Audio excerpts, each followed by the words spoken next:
평안하셨습니까? 한 주간 동안 여러분들은 성령의 생각, 성령의 이끌림을 받으며 사셨으리라 믿습니다. 오늘 여러분들이 성전에 올라오신 것을 보면은 여러분들은 분명히 성령의 이끌림을 받아서 살았습니다. 그리고 사탄의 모든 관계를 물리치고 성전에 올라오신 것을 보면은 하나님께서 여러분들을 참으로 귀하게 여기실 줄로 믿습니다. 옆에 사람하고 인사하죠. 하나님의 집사님을 사랑하십니다. 인사하겠습니다.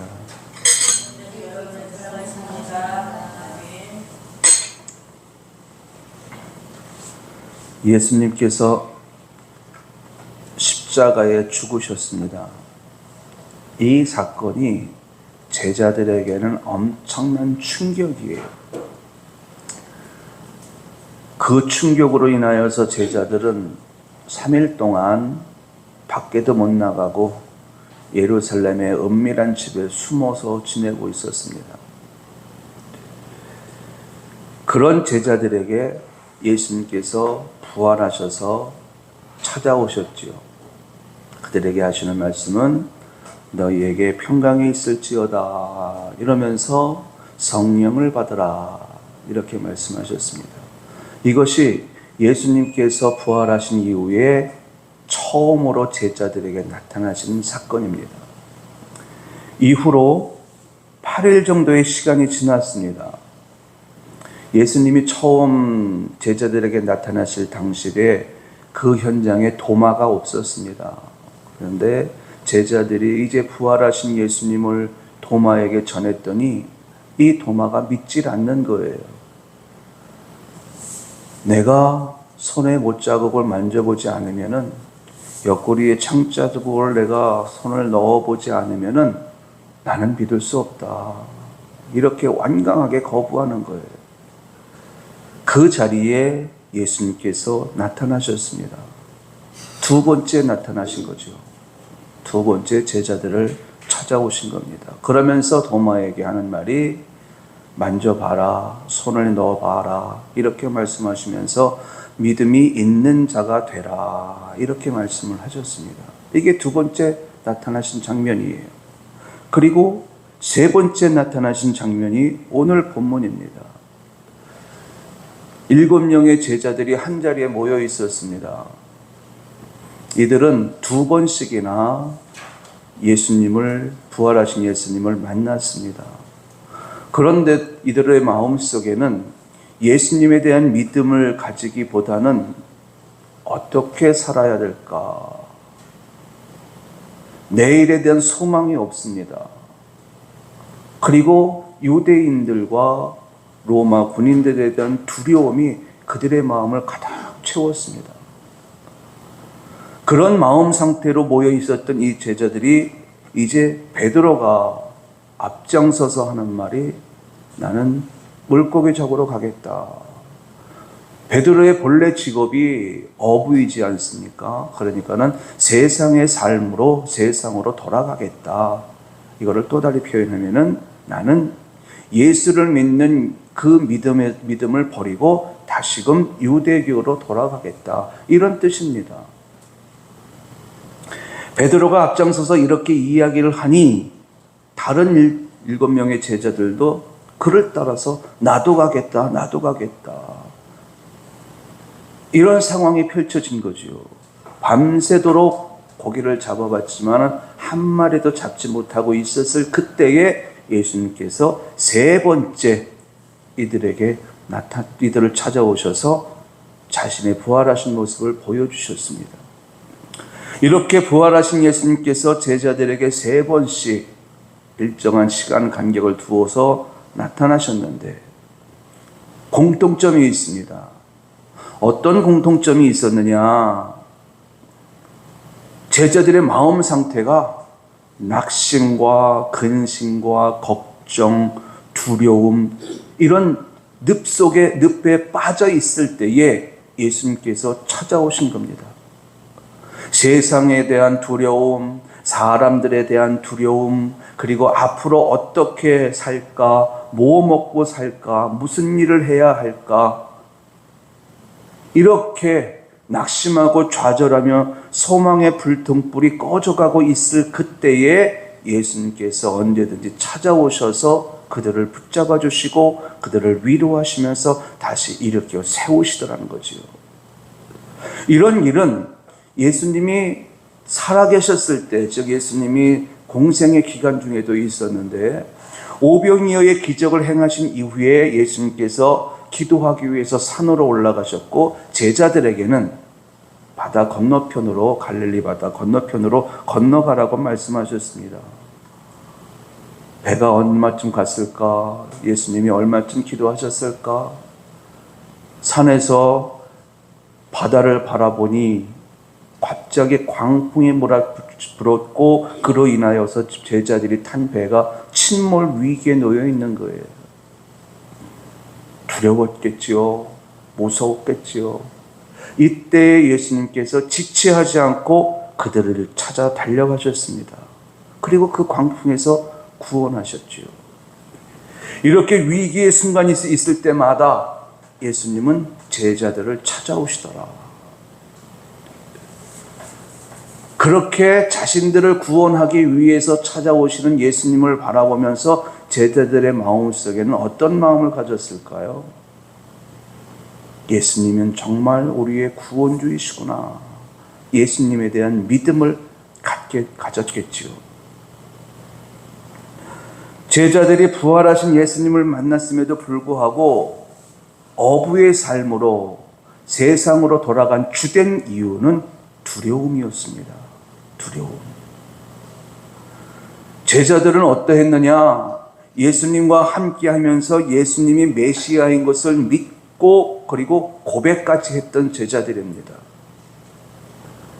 예수님이 어디로 가든지 끝까지 따라가겠습니다. 심지어 그 자리가 죽음의 길이라 할지라도 우리는 예수님을 따라가겠습니다 라고 마음의 결단을 보였던 제자들이에요. 그런데 예수님의 죽음을 목격한 이후로 그들의 믿음이 무너지기 시작을 했습니다. 그들의 고백이 무색하게 되어져 버렸습니다. 그러다 보니까는요, 점점 유대인들이 두려웠던 거예요. 로마 군인들이 두렵기 시작을 했습니다. 그래서 예수님이 죽으신 이후에 은밀한 장소에 3일 동안 숨어서 아무것도 하지 못하고 있을 그때에 예수님이 찾아오신 거지요. 만약에 우리 늘푸른교회 성도님들이 그 현장에 있었다면 어떻게 하셨을까 한번 생각해 보았습니다. 우리도 예수님이 나의 구세주인 것을 믿고 고백하는 사람들이에요. 그리고 나의 영광보다는 하나님의 영광을 위하여 살겠다라고 다짐하고 결단하는 사람들이에요. 나보다는 하나님이 먼저고 나보다는 예수님이 먼저라고 고백하는 사람들이에요. 그런 마음이 있기에 여러분들 오늘 성전에 올라오신 줄로 믿습니다. 그런데 여러분들이 눈에 보이는 현장에 예수님이 너무 무기력하게 죽으셨어요. 물론 그 전에 내가 죽었다가 3일 만에 다시 살아나리라 이런 말씀을 듣기는 했지만 직접적으로 예수님이 십자가에 매달려 죽으시는 그 광경을 직접 목격했고 여기에 힘을 얻은 유대인들과 로마 군인들 또 어둠의 세력들은 이 제자들을 잡아 죽이려고 하듯이 우리들도 그 현장에 있었다면 우리들에게도 그렇게 하려 했겠지요. 이런 상황이 펼쳐졌다면 우리 늘푸른교회 성도님들은 어떻게 했을까? 어떤 반응을 보일까라는 생각을 해보았습니다. 아마 우리 늘푸른교회 성도님들은 부활하신 예수님을 만났다면 잠시 잠깐 두려움에 사로잡혔지만 부활하신 예수님, 말씀하신 대로 3일 만에 부활하신 그 예수님을 만났다면 여러분들은 태산 같은 믿음을 갖고 하나님께서 나에게 주어진 사명을 감당하려 했을 것이라 저는 생각을 합니다. 그런데 이 제자들은 그렇지 못했습니다. 한때는 믿음으로 고백했고 한때는 예수님과 항상 함께 하겠다고 고백했던 그런 제자들, 그럼에도 불구하고 2번씩이나 부활하신 예수님을 만났음에도 불구하고 여전히 내일에 대한 믿음을 갖지 못하고 하나님께서 먹여주시고 입혀주실 것이라고 하는 믿음을 갖지 못하고 세상으로 돌아가 버린 제자들의 모습, 이 모습이 오늘 쭉 본문에 기록되어져 있습니다. 제자들은 결국 어떤 사람이었는가? 적어도 이 순간만큼은 실패자예요. 신앙생활에도 실패한 사람들이 되었고, 그리고 밤새도록 물고기를 잡았지만 한 마리도 잡지 못했으니 이들은 세상에서도의 실패자가 된 거지요. 예수님을 3년 따른다 할지라도 그들은 평생을 어부 생활로 몸에 배어 있었기 때문에 세상으로 간다고 하면 얼마든지 잘 먹고 잘 살 수 있을 것이라 생각했을 겁니다. 왜? 경험이 있었기 때문에. 어렸을 때부터 어부 생활을 했으니 물고기의 생리를 잘 알고 있었으므로 결코 어부 생활에서는 절대로 내가 실패할 수 없어, 이런 생각을 했을 겁니다.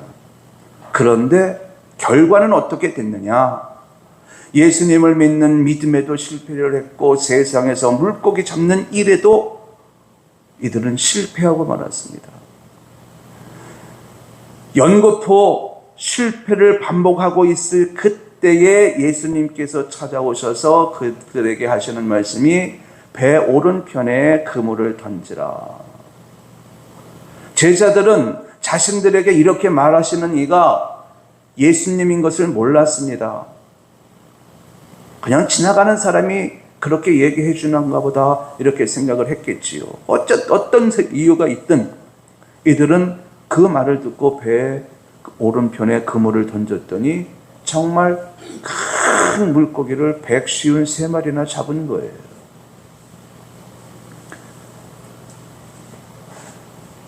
이 모습을 보면서 여러분들은 어떤 생각이 드십니까? 말씀드린 대로 이 제자들은요, 처음 부름을 받을 때에 내가 너희를 사람을 낚는 어부가 되게 하리라, 이 말씀을 들었고 이 말씀만 믿고 예수님을 따랐습니다. 그리고 예수님은 그들에게 내가 너와 항상 함께 하겠다라는 약속도 주셨고, 그 약속을 받은 제자들은 하나같이 주는 그리스도시요 살아계신 하나님의 아들입니다 라고 고백하면서 예수님을 따랐습니다. 도마 같은 경우는 부활하신 예수님을 직접 만져보고 나서 뭐라고 고백을 하냐면은 예수님은 나의 그리스도이시고 나의 하나님이십니다 라고 고백했던 사람이에요. 그런데 예수님을 따르는 동안 이들은 은혜도 체험을 했고 능력도 체험을 했고 기적도 여러 차례 경험을 했습니다. 예수님의 가르침에 놀라기도 했습니다. 그래서 그들의 마음속에는 서서히 예수님에 대한 믿음이 한결 올라가기 시작을 했죠.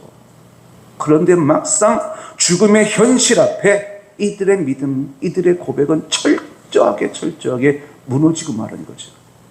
그리고 세상으로 돌아가 버린 거예요. 은혜를 체험했어도 소용이 없고 능력을 체험했어도 현실적인 문제 앞에 아무 소용이 없는 제자들의 모습. 여러분, 이것이 제자들의 모습뿐이겠습니까? 우리들은 어떤가요?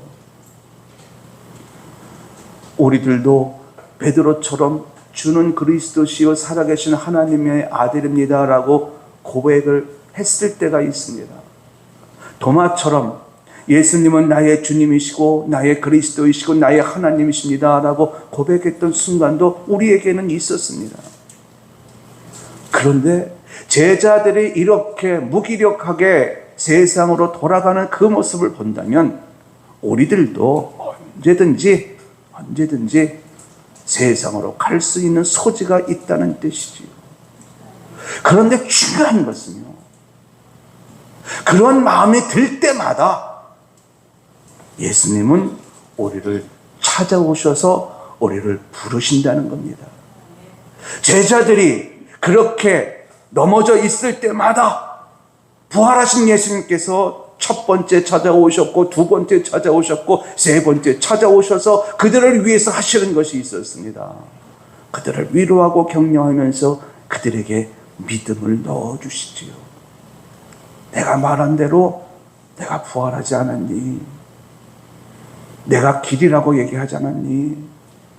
나를 믿으면 죽어도 산다. 살아서 믿는 자는 영원히 죽지 않는다. 이렇게 말하지 않았니?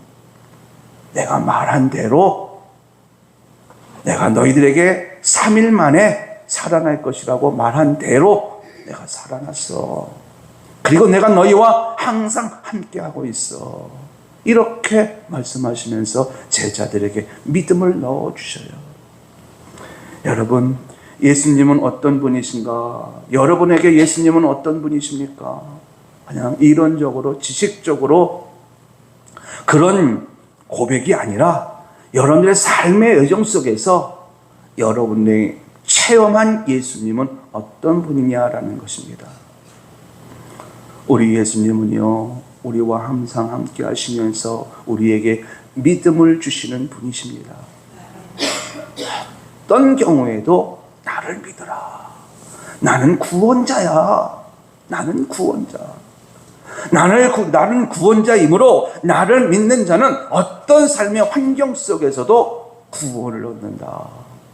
심지어 죽었던 영혼도 나를 믿으면 산다. 이렇게 말씀하셔요.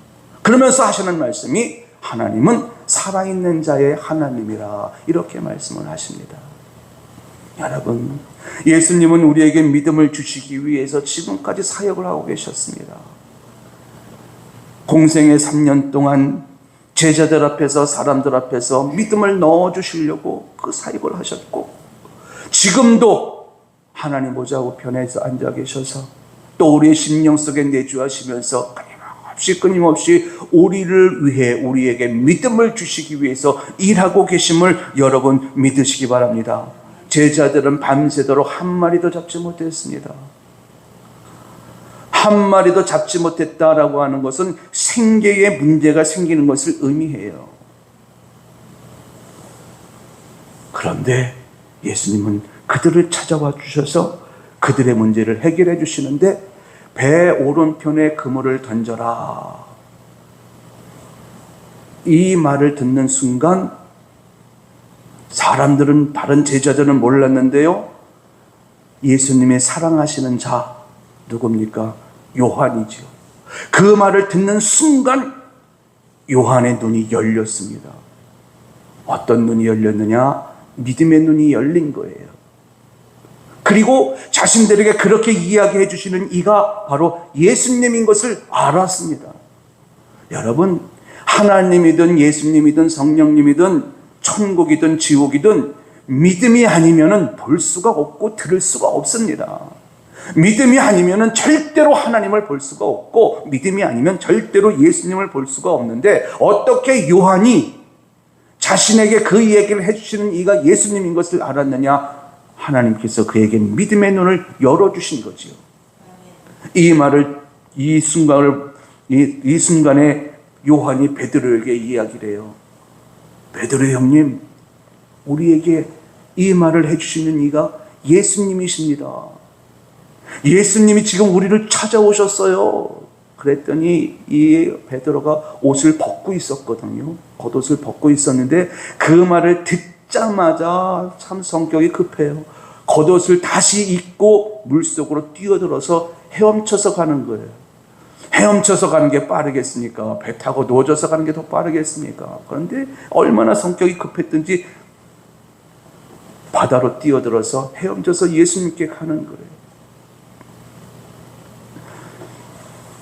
예수님은 어떤 분인가? 여러분, 예수님은요, 내가 힘들고 지쳐있고 삶의 문제로 인하여서 근심과 낙심 속에 젖어 있었을 그때에 예수님은 우리를 찾아오셔서, 나를 찾아오셔서 나에게 믿음을 넣어주시는 분인 것을 여러분 믿으시기 바랍니다. 그리고 나에게 믿음을 넣어주셨을 때에 내가 그 믿음을 갖고 순종을 하면요, 백시운 세 마리의 축복의 기쁨을 누리게 되어짐도 여러분 믿으시기 바랍니다.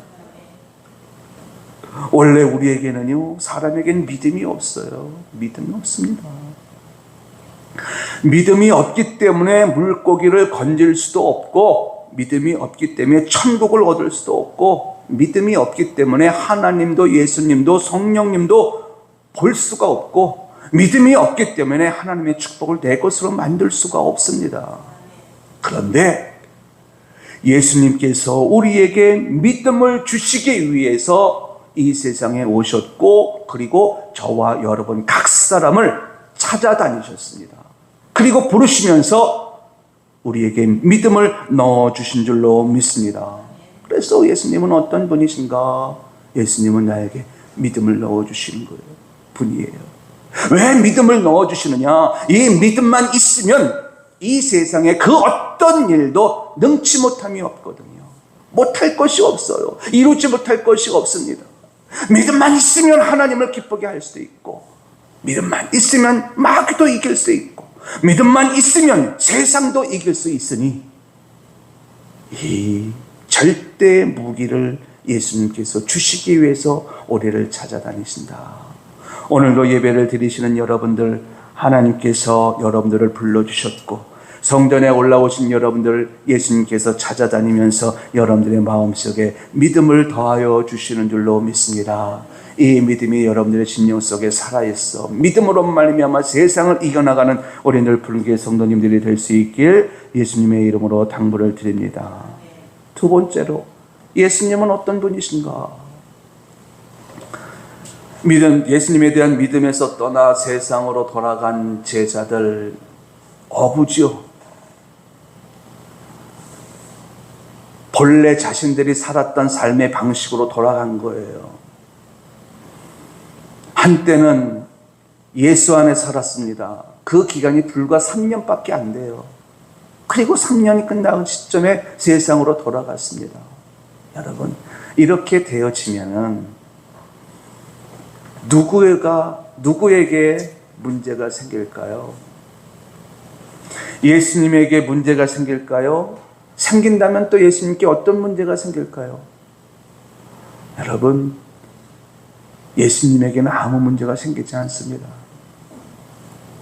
그러나 예수 안에서 살던 사람이 예수님을 떠나면 더 큰 삶의 현실적 문제에 봉착되어짐을 여러분 깨달으시기 바랍니다. 예수를 떠나면 행복할 것 같아요. 교회를 떠나면 행복할 것 같아요. 믿음을 포기하면 더 편안해질 것 같아요. 그런데 성경에 탕자의 비유를 통해서 예수님께서 우리에게 말씀해 주셨습니다. 떠나면 나만 손해예요.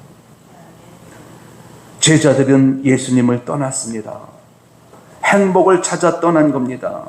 그러나 행복은커녕 오히려 당장 먹고 살아야 하는 현실적인 문제에 봉착되고 말았습니다.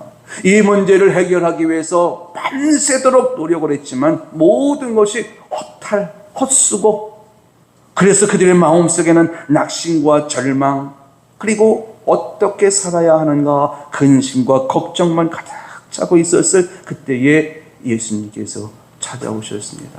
그런데 여러분, 이 제자들이 예수님을 떠난 주된 이유는 믿음이 없기 때문이에요. 그 믿음, 그것과 동반되어지는 감정이 있습니다. 예수님을 사랑하지 않았기 때문에 그래요. 사랑했지요. 사랑했습니다. 사랑했기 때문에 3년 동안이나 같이 동고동락하면서 지냈습니다. 그런데 그 사랑의 등불이 죽음이라고 하는 이 현실 앞에 딱 부딪히고 나니까는 스멀스멀 그 사랑의 등불이 꺼지기 시작을 한 거지. 베드로의 경우를 봅시다. 베드로는요, 어떻게 예수님에 대해서 반응을 했느냐.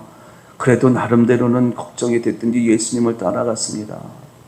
그런데 그 주변에 있던 사람들이 저 사람도 예수를 따르는 자다, 예수님의 제자다라고 이야기를 하니까는요, 이 베드로가 예수님을 부인해요. 부인하는 정도에서 더 나가서 저주를 합니다. 예수님을 저주해요. 그리고 여기에서 더 나가서 맹세까지 해요. 철저하게 예수님을 모른다고 부인하는 것이요. 믿음이 없어서 나온 행동이지만 결국 예수님에 대한 사랑이 부족해서 나온 결과입니다. 여러분, 사람은요, 사랑을 하면 항상 함께하고 싶어 해요. 사랑을 하면 떠나는 일이 없습니다. 그런데 그 사랑이 식어지면 내가 떠나든지 저 사람이 떠나든지 이래요. 그러나 사랑하면 죽음도 불사하지요. 제자들의 모습, 하나님의 기준에서 놓고 볼 때에 함량미달이에요. 그들은 내가 하나님을 사랑하고 내가 예수님을 사랑합니다라고 말하겠지요. 그런데 하나님의 저울에 그들의 사랑을 달아보니 함량미달. 그래서 결국 위기의 순간이 찾아오니까는 예수님을 버리고 떠나는 관계가 되어버렸다. 그런데 예수님이요, 어떻게 하셨는지 아십니까? 그렇게 철저하게 예수님을 저주하고 예수님을 부인하고 모른다고 했던, 그리고 말만 그렇게 한 것이 아니라 실제로 세상으로 돌아갔던 이 제자들을 예수님께서 다시 찾아가셔서 말씀을 하셔요. 네가 나를 사랑하느냐? 물론 이 질문은 예수님께서 베드로를 딱 집어서 하신 질문이지만 이 질문은 그 자리에 있었던 다른 제자들에게도 똑같이 던지는 질문이었습니다. 이 질문을 받은 베드로가 대답을 하죠. 예, 사랑합니다. 사랑합니다. 사랑합니다.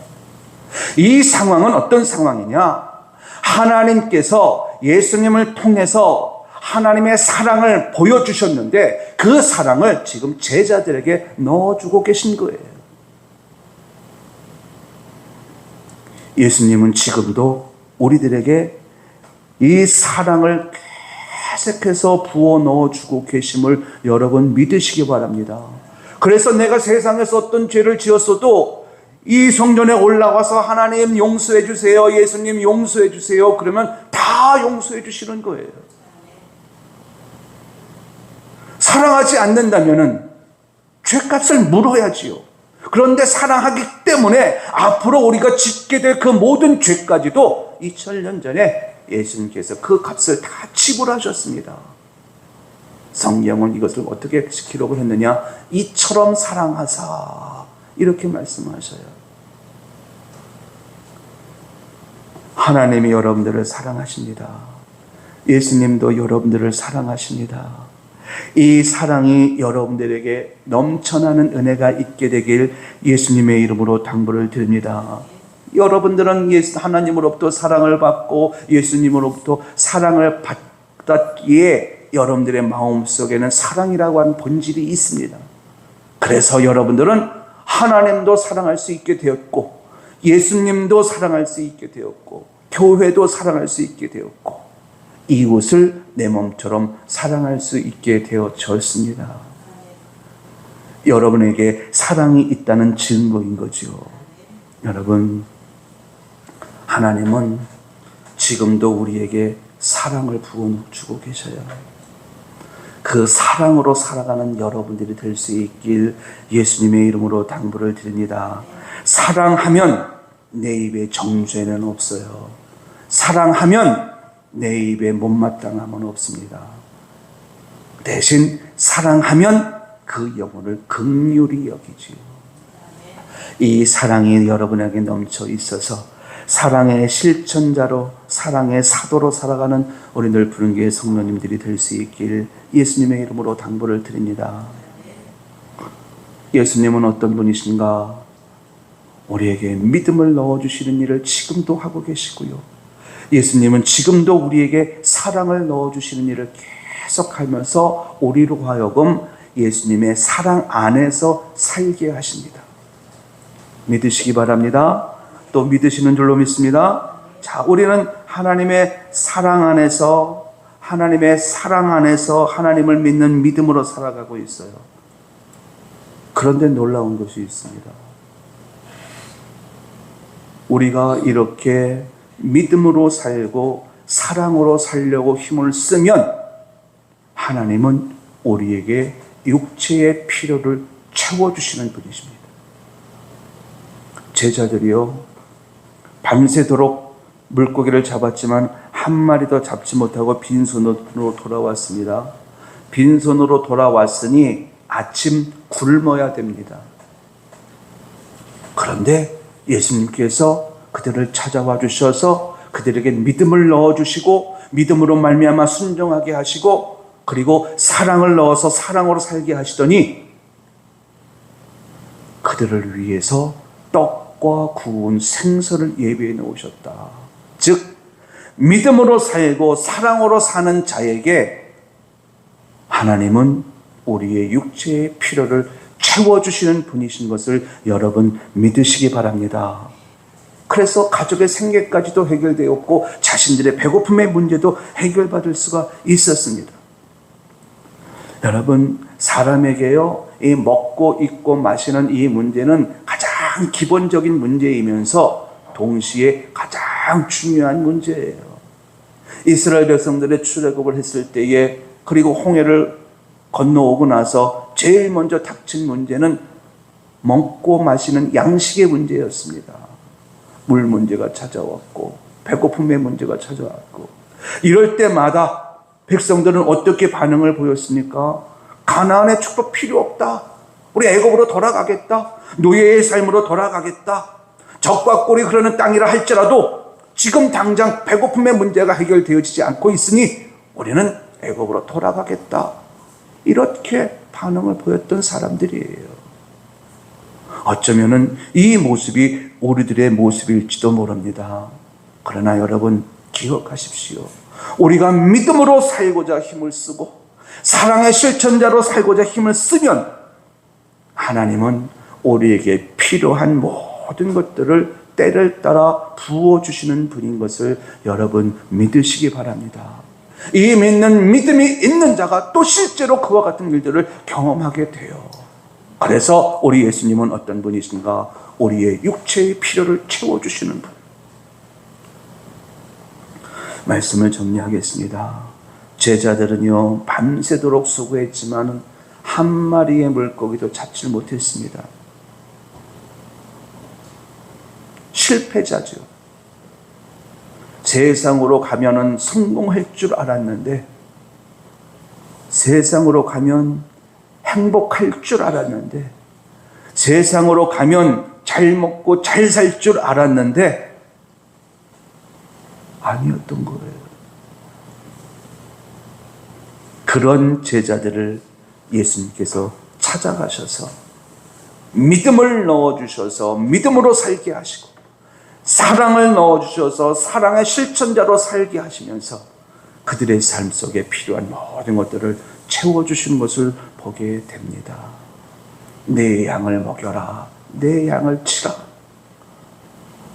결국 하나님께서 이 제자들로 하여금 사도의 삶을 살게 하신 것을 보게 됩니다. 사랑하는 여러분, 우리 안에 예수님이 내주에 계십니다. 그 예수님께서 여러분들에게 오늘도 말씀을 통하여 믿음을 가져라, 믿음을 가져라, 믿음을 가져라. 그리고 사랑으로 살라, 사랑으로 살라 말씀해 주시는 줄로 믿습니다. 우리 모두 믿음으로 살고 사랑으로 살아서 삶의 여정 속에서 부어주시는 하나님의 축복을 내 것으로 만들며 살아가는 우리 늘 푸른교회 성도님들이 될 수 있길 예수님의 이름으로 당부를 드립니다.